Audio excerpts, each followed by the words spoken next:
I was ordained as a single man. And I remained unmarried and childless, unmarried for 20 of those first years of my priestly ministry, and childless for 21 years of those first years of my priestly ministry. And from time to time, brothers and sisters would say to me, and servants would say to me, you know, you really can't understand what it's like to be married. And you know, you really can't understand what it's like to raise children. And as much as I didn't like to hear that, there's an element of truth in that.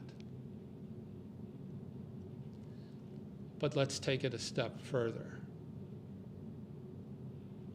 I'm a white male living in the United States of America. I don't know what it's like to be black living in America. I am a heterosexual. I don't know what it's like to be gay. By the grace of God, I live above the poverty line. I don't know what it's like to be poor.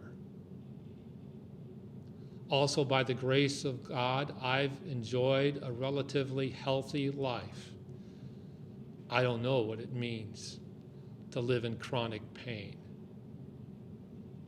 The chief apostle talked in the Pentecost service about all the gaps that could separate us. And brothers and sisters, any gap that separates us from the unity that the Lord wants for us is evil, because it is contrary to his will and it's contrary to his goal and his desire.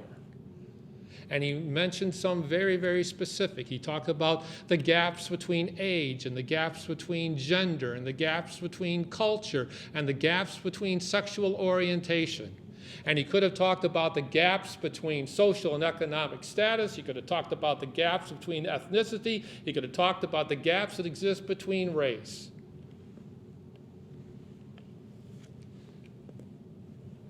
The evil one takes what is good, and now I'm saying the evil one being Satan.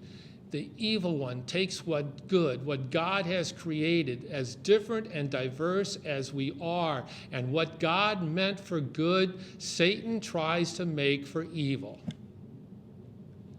And let's not kid ourselves, brothers and sisters. The evil one will do anything that he can to separate us and divide us. He will. He is not afraid to stoop that low.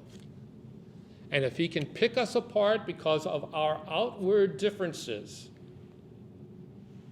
just like the congregations that Peter was writing to in this epistle, he was writing to those who were dispersed.